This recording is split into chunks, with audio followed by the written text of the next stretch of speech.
All right. Well, welcome. Thank you so much for being here today. I'm Danielle Dinkelman. I'm the co-founder and CEO of Advanced Corporate Wellness. And today we have a panel of amazing small business owners that are going to talk with me about how we support employees through growth and change. And our topic is going to be really fun today. We're going to talk about how we can support our own employees organizationally, but also individually. And these folks have been through it in their own businesses. So they're going to share some stories and experiences of how they've navigated growth and change.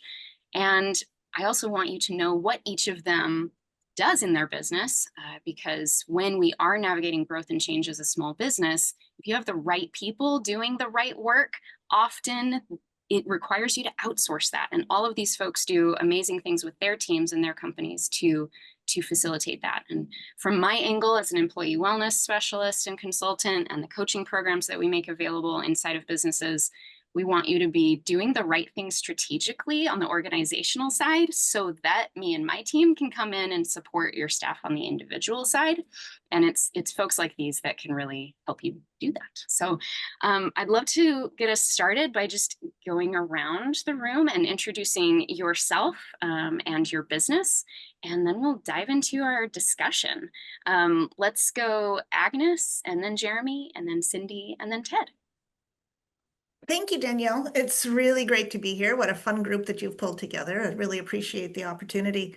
I own two companies, both started in the nonprofit space. So Nonprofit Professionals Now, which is an executive search firm specifically for nonprofits, concentrating on director level positions and board positions.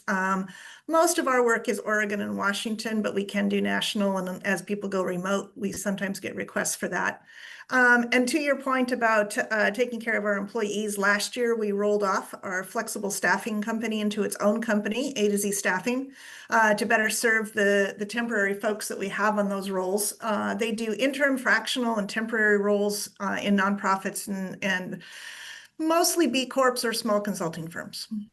Love it. I love it so much. You know, so much of the stress that we are supporting and coaching folks with in the businesses that we support, so much of that stress is related to the work that they do. Mm-hmm. And it comes back to, do they even have space? Do they even have capacity for the workload that they're being asked to carry? So I love the work that you're doing on the staffing side. Sometimes we navigate those ebbs and flows and those growth spurts with some temporary help. So I love what you do, Agnes. Thank you so much for being here. Thanks. Jeremy, tell us about you and your company. Hello, I'm Jeremy. I'm the president and co-founder of CloudMinders. We're an outsourced IT company, commonly known as a managed service provider. We are also a cloud hosting company and a managed cybersecurity company. We're based in Tigard, Oregon, but we support companies all over the country, at least based all over the country, and have clients that have offices all over the world. From Pakistan to the Philippines to Europe to Asia, it doesn't matter to us. So, the company's been around for 10 years, but I've been doing it for a lot longer and have a great team that I'm very proud of that we built. Yeah, love it. Thank you for being here, Jeremy. I love for you. I really brought you in because one of the biggest things that stresses me out is technology. Yeah, that stresses a lot of people out. That's why we have a gig. That's right, exactly. And you know, I know that you're focused on kind of the small and mid-sized groups, and you're working with, you know, accountant firms, law firms, and nonprofits as well. And it's like there is sensitive information that needs to be protected, and there's so much peace of mind that I think you can bring to the leadership in the organization. But then, you know, supporting those staff members when things come up. So right, exactly. Thank you so much for being here. All right, let's go to Cindy. Tell us about your company and yourself, Cindy. Sure. Thanks for having me. I own HR Annie Consulting, and we're a Portland-based human resource consulting business that helps support employers with whatever they need because they have employees. So thinking about the whole employee life cycle from hiring to, you know, when somebody departs the organization, we're helping them with everything that might come up. But when it comes to just employee wellness and the changes that happen when people grow and the ebbs and flows of business, you know, sometimes people still think that HR is more of the compliance centric or the administrative role in the organization. And at HR Annie, we're just all about helping employers take good care of their employees. So very culture centric and just very much understanding that employees will and should bring their whole self to work, and that, you know, we're all just really different, and there's some really great ways that employers can implement things to ensure that they're recognizing their amazing teams. Yeah, I love HR Annie so much, and the work that you all do. I'm always impressed by HR professionals in general because there's usually this beautiful dynamic and kind of dichotomy between like the soft skills of like, yeah, the kind of that culture piece and the interpersonal relationships that happen in the workplace. And then there's those compliance pieces, there's the nuts and bolts of getting people onboarded or offboarded, managing all of that. So there's so much that goes into that. And again, I will say in my experience over the last 4 years working with small businesses, that is again one of the biggest stressors, because most people don't get into business because they're really just excited to like focus on culture and build their team and hire people and figure out what their onboarding process is. Like, they just want it to happen and they want it to be high quality. And I know that you and your team does that for people. So thank you so much for joining us today. No. Awesome. All right, Ted, tell us about you and your company. Appreciate you letting me be here, Danielle. So Ted Hanna with Drive Accounting. We've been in business 15 plus years, doing bookkeeping and accounting for small to mid-sized businesses. So usually 5 to 30, 5 to 40 employees. We do work with people less than that, and we have a couple that are a whole lot larger than that. But the main thing we do is, like I said, we do the accounting with QuickBooks Online as far as selling product, troubleshooting, and my team's spread out across the country right now. We all started in Oregon and then slowly moved away. But what works out really good with my team is half of them worked as tech support for Intuit at some point in time. So if there's an issue, we usually just call each other up instead of tech support first. And it works out really well. And it's awesome because you just go in teams and go, hey, this is what I'm having. Has anybody dealt with this before? And the guy's like, oh yeah, do this, or hey, call this number and say this phrase. I'm like, okay. So it works out really well. I love that. I love that so much. So again, here's one of those other like key business functions, right? Of having good books, having good accounting. You know, I've been married to an accountant for 18 years now. Like, I have a very high appreciation for good accounting, good reporting, especially as a business owner. He's my CFO. It's so powerful to know that the numbers that we're looking at are correct, and they are a true reflection of what's happening in the business. And if that's just like, it's just par for the course, but it's amazing to hear the horror stories of how long small businesses especially go without having good bookkeeping and good numbers happening. So again, really appreciate the work that you do, Ted. It's so critical. And again, it connects for me in my mind, it connects back to that stress level, that well-being of staff, as well as leadership. So thank you so much for being here. Of course. All right, we're going to dive in. I want you all to maybe start thinking of a moment in your businesses. You all have been in business for around a decade or more, give or take. Of course, we're all thinking of COVID. We all like weathered that storm, and we can come up with some good stories from that. But is there anything else too that comes to mind of a time of growth, right? You had a growth spurt in revenue, and all of a sudden capacity needed to move up. Maybe you added new team members. I want you to maybe think of an experience you can share with us of when that happened and how you saw that impact your team. And thinking of that from a little bit of that kind of that wellness perspective of, you know, how did you make that a sustainable change? And how did you take care of your staff, both individually and organizationally, as you moved through that change? So who's got one that they want to jump in? I can start. Go for it. Okay, I'll kick it off. So it's two parts, and one part does have to do with the pandemic. Sure. So my business has been around for 15 years. And of course, in the last few years, we all experienced this massive change of uncertainty that lasted way too long. And we've continued to grow most year over year over all of these years. And during the pandemic, we definitely grew, but it wasn't the fun growth. So when I say we do compliance and we're really good at that, but what, we love to look at, industry best practices and culture and engagement and having happy employees and all of those things. But the facts were that during the pandemic, as HR professionals, we were just learning this new language every single day of what is this thing. And there was so much compliance, and there wasn't any, there was nobody out there to be the expert leaders. That was us. We were the people were calling. And so it wasn't very much fun for HR people, because there was a lot of negative compliance. There was a lot of controversy. There was a lot of disagreement and different opinions and things like that. But we grew, which means we also had to hire more people. Then we hired people into kind of this not as fun HR situation. And just in general, a lot of HR people got really burned out after the pandemic, or, through the pandemic.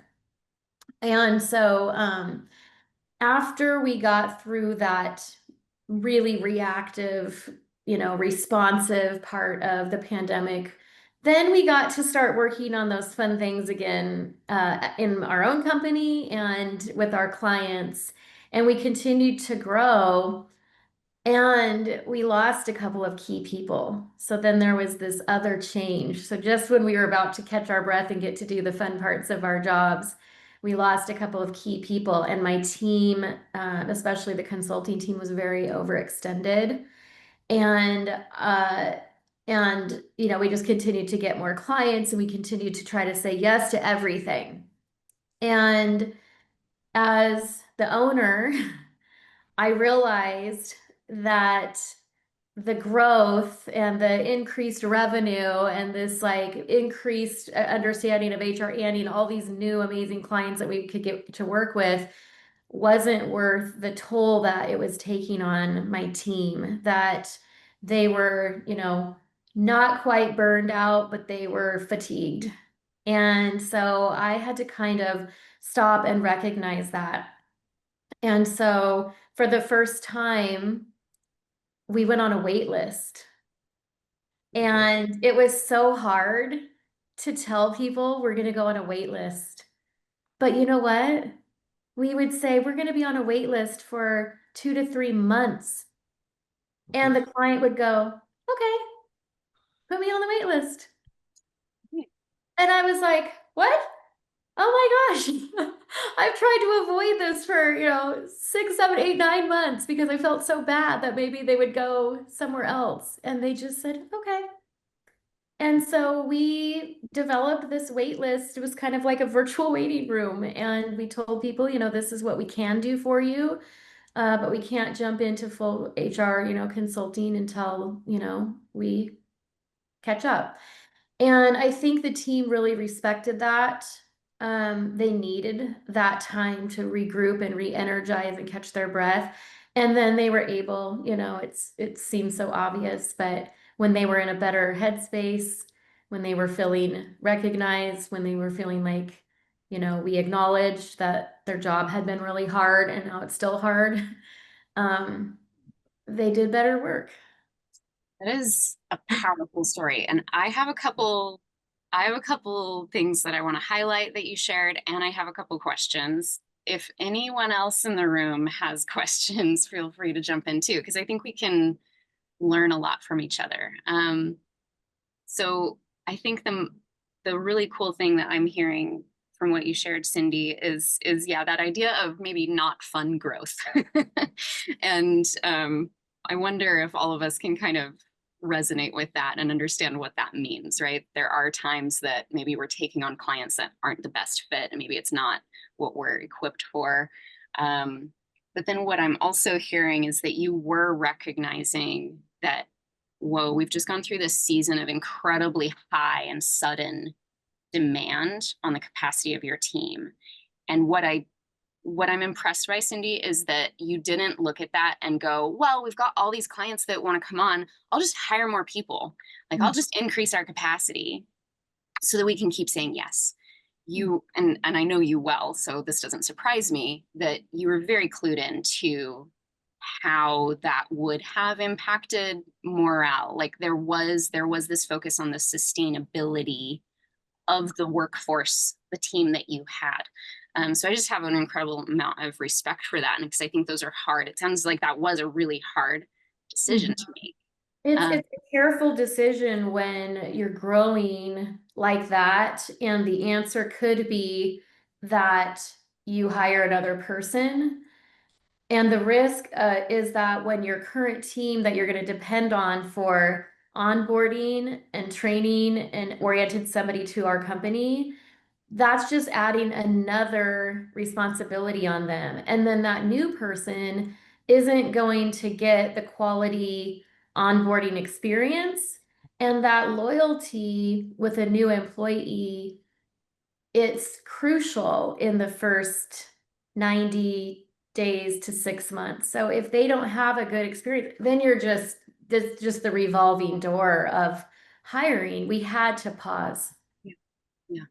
Well, I applaud you, and I thank you for sharing that story with us. I think it's neat to hear just kind of that kind of surprise of, oh, the wait list works just fine. We're not putting anyone out by doing that, and you protected the capacity and the well-being. You let them catch their breath.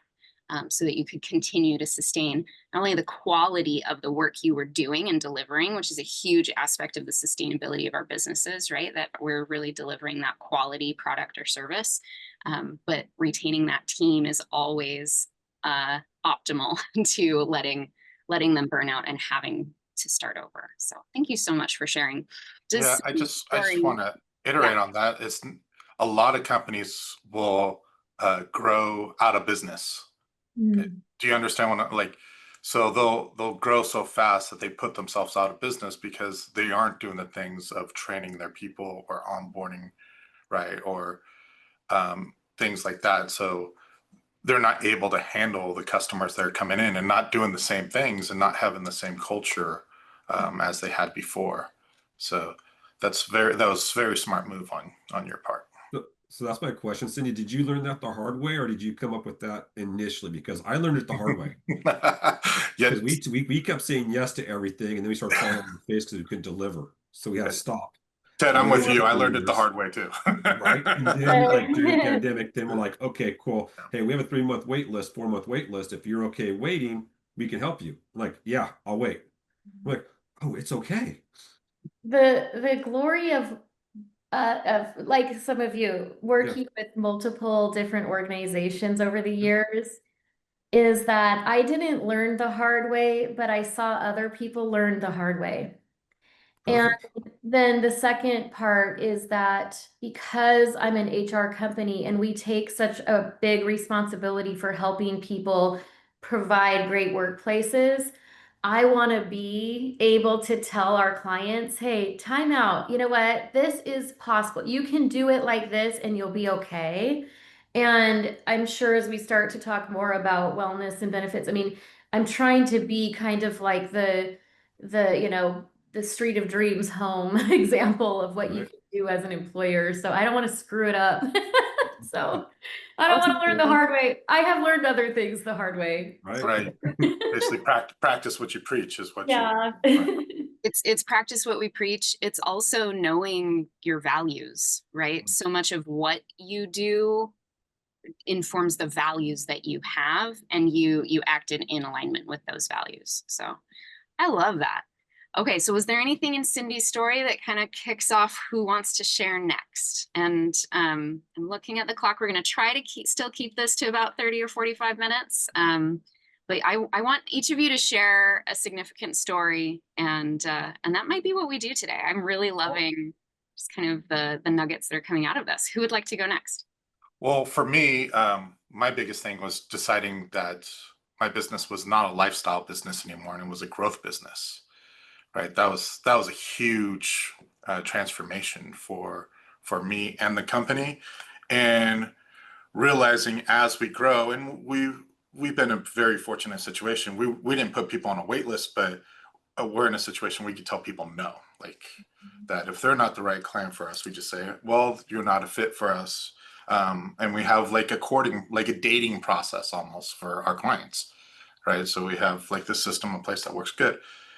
But I thought I was doing well with implementing processes and procedures and getting everything in line and change management, which we're pretty good with our clients. But like the cobbler's kids go shoeless sometimes, right? So not having that all aligned, that was a bit of a struggle at first when we first decided, like, okay, let's change the way that we're doing business and actually focus on growing our business. And also learning that there's so many seats on the bus as we move forward, and sometimes those seats are filled now, but they're not filled at this point of the business. But that's not the person that's going to be in that seat later on in the business. Now, hopefully everybody grows with us, and we try to emphasize that, but not everybody will. And then taking time of like hiring slow, fire fast, hire slow. That old saying. So like taking our time to actually like find the right people and try to hire people before we actually like are scrambling and need people has been huge for us. Yeah. So being proactive in that way, Right. being process driven and recognizing where maybe you're not practicing what you preach in the change management. That's powerful, right? And I'm sure, I guess a question that comes up for me, Jeremy, is like, how did you, as you navigated that and said, oh, we got to tap the brakes and we need to slow down our hiring process, or we need to up our game on our change management processes. What was your read on how your team around you responded to that? How did they perceive that? Well, so the people that I still have now, and my core people, it was great. It was awesome for them. But then we realized very fast there's a few people that just didn't fit anymore. So, and I think one of the mistakes that we made is we tried to make them fit, like, try to drag them along longer than we should have. And that kind of, when you put a spoiled orange or rotten orange next to another orange, then automatically the other orange goes bad as well. So learned from those mistakes, like, okay, well, if it's not going to fit, that's okay. Let's have an open conversation. Like, hey, this is where we're heading. This is where we want to be. And you don't seem happy in this place, then that's okay. Well, what can we do to help you out? Is there, whatever it might be, but just having like an honest conversation with someone is huge. Yeah. And having them regularly, right? Like really Right. In small businesses, we often do have these sharp growth curves at times, and having those check-ins to make sure that all the right people are still in the right seats and that they still want to be here if the bus is going to a different destination now than when we started. Right, exactly. So I'm hearing like communication, really a lot of communication, and also updating processes. Right. As in any good relationship, you need to communicate, right? It doesn't matter if it's your partner or, employee or whatever it might be, you have to communicate and communicate honestly. Absolutely. And I think that's sometimes something that we lose sight of as business owners. And maybe we have, let me know if you guys can resonate with this. Like, we kind of wish that a business was a thing that we could just kind of set it and forget it. Like, can I just build this thing and then it stays? That's just not the nature of business. Business is so organic. It is ever changing because everything around us is ever changing, and because it's made up of human beings, which are also always changing. Right. Therein is the insane challenge that we all take on when we build businesses. Yeah, businesses are a life form of their own. You have to feed them, you have to water them, you have to take care of them, all the things. So, awesome. Well, thank you for sharing that. You're a small business owner, right? So we work half days. It's any 12 hours we want. Any 12 hours we want, right?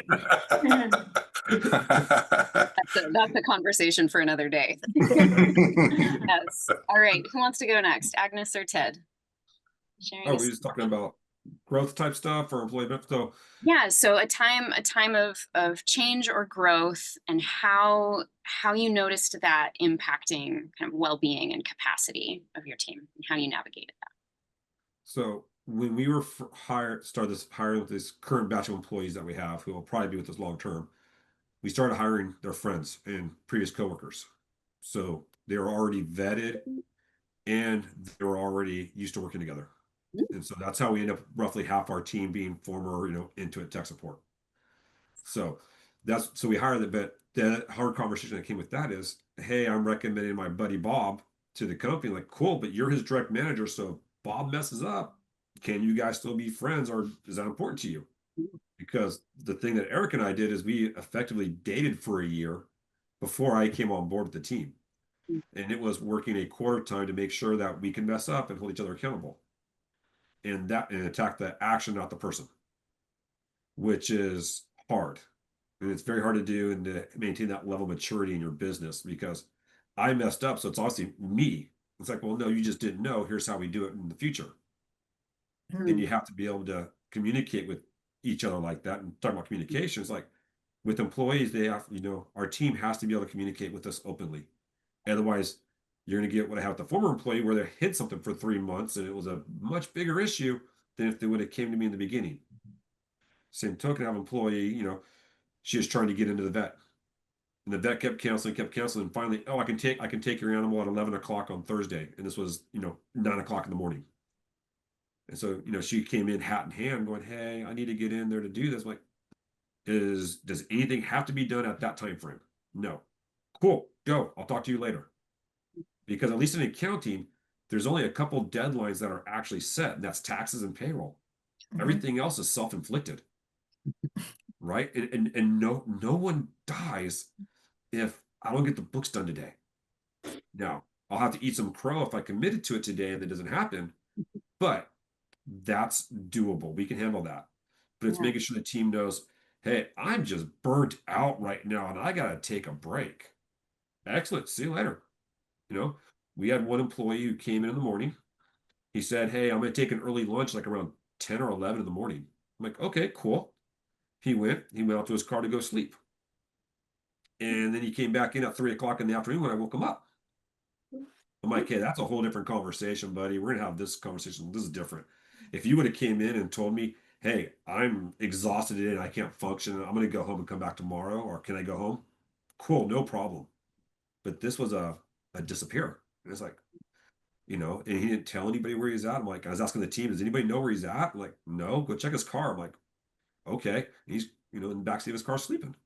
I'm like, I understand that. I've been young. I stayed up all night and couldn't really function the next day at work, but I didn't ditch out on half a day. So that was the lack of communication.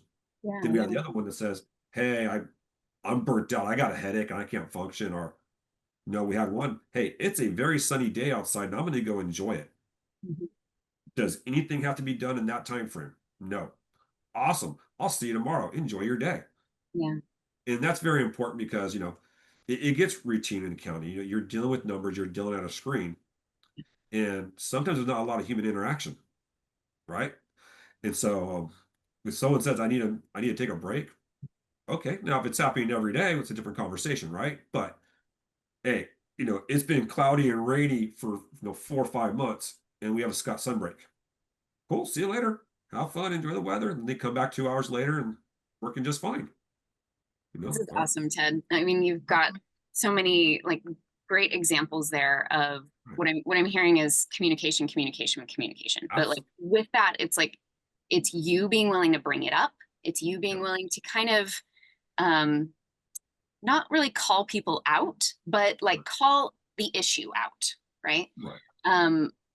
To have that transparency, hey, I'm going to be transparent with you, and inviting. And I think that does take putting reps in to build that trust, to invite that transparency from our team in return. So that's what I'm hearing, and being willing to have those crucial conversations is going to help you protect the capacity and sustainability of your staff, is what I'm hearing. Yes. And outside of communication is flexibility. Yes. And I know a lot of us believe in that, of like, yeah, we need to let humans be humans. We need to embrace some of these ebbs and flows within structure and process and communication in Right. these businesses. But having that flexibility lets it and supports our team in navigating those ebbs and flows. So that's really beautiful. Absolutely. Oh, I Yeah, love it. just that flexibility piece is huge. Like It- we have unlimited PTO, Mhm.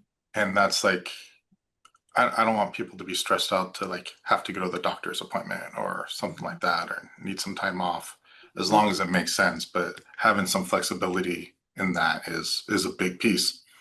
And sometimes I realize with the unlimited PTO, some people have to like force them to take it, right? Yes. Force them to go, right? So yeah, letting people actually be able to take care of, I mean, because life, everything's life, right? Working is life, your family's life, everything that you do is life. So being able to handle those things when they need to handle them is huge. Right. Yeah. It's like, hey, the contractor can only come at this time. Sorry. Okay. I understand this. Because Mhm. guess what? In 2 weeks, my contractor can only be here at this time, and I'm not going to be available. Yeah, It's yeah, just goes both ways. right. It has to. It has to be. It has to be realistic, and we're all going to grow so much as far as the business goes, Mhm. right? And we're going to hit our limit of what we want to achieve. Mm-hmm. But Because then we it's got to this support question of people. at what cost, Right. Yes. right? When we're looking at growth and change in these small businesses, what's the Yeah. cost? Yeah, And what's the and cost that's the for it? whole purpose of having this conversation today is I just want to turn people's attention to the cost of the change and the growth in how you're navigating that with your team. So, and these have been amazing examples. Agnes, what comes to mind for you? Times of change or growth that you were dialed in to how it was impacting your team? Well, the first thing that pops into my mind is listening to all of you is there ever a time when there's not change or growth? Because I'm trying to think of a time when it happened and it was supposed to, and I'm like, I don't have anything. I think the big revelation for me, and one of the reasons why we separated the two companies last year, because it took me 3 years to figure out that I should do that, is trying to figure out what the ebb and the flow of my own business was. So searches are projects, right? So we have a client with us for 3 months to 6 months and then they're gone. And so trying to build a business that was like, okay, we have enough people to do this, but then we don't have work next. And we have people that can do this, but they don't do that. And how do I spread them around? And then to have interim and fractional staff who there's an immediate need, we have a quick response, but they might be somewhere for 6 months, a year, 2 years, and suddenly what they need in support is completely different than what my project managers needed in order to run a search. So we were finding that we had two totally different benefit structures inside of one organization. And I didn't like that. I felt guilty every which way I could do it. I mean, the searches were really started with the intent that women with children could do this job because it would be flexible. We're working with clients, and whoever you are assigned as your search consultant is going to create a schedule that works with them. So we have people that can only work 10 to 2. We have folks that are available for evening meetings. We don't have folks for that. So matching clients and their search consultant was how you were successful. And then how many could they handle at any one time? And so when do you expand? And so that was a whole different rhythm. And then to throw in something else that had this whole other rhythm of I work 10 to 15 hours a week. Do I get vacation time? Well, you have unlimited PTO on that side. How come I don't have unlimited PTO? Well, you can't have unlimited PTO and be a temporary employee because those two things just aren't congruent. I mean, so how do we do that? And I think I've really struggled as we've tried to put these pieces together, trying to figure out what that balance is and what's fair and what is it that we can promise and what is it that we can't promise, and how does that impact not only our employees, but what our clients get out of that? And we've kind of landed on being really, really high touch with our own employees. What do you need? How are you doing? So even our temporary employees have the opportunity to meet weekly with our managers and have extra support if they need training and have these conversations. But you know, if you need a break, you need a break. And if we need to move a client to somebody else, we need to move a client to somebody else. But it seems like it's always a juggling act. And it seems like I just when I think I understand what our process is or what our client base is, it changes. And I'm just listening to all of you, and you sound so sophisticated and organized. I'm just like, I'm so jealous. I want to have a business like you. I want to be smart like you.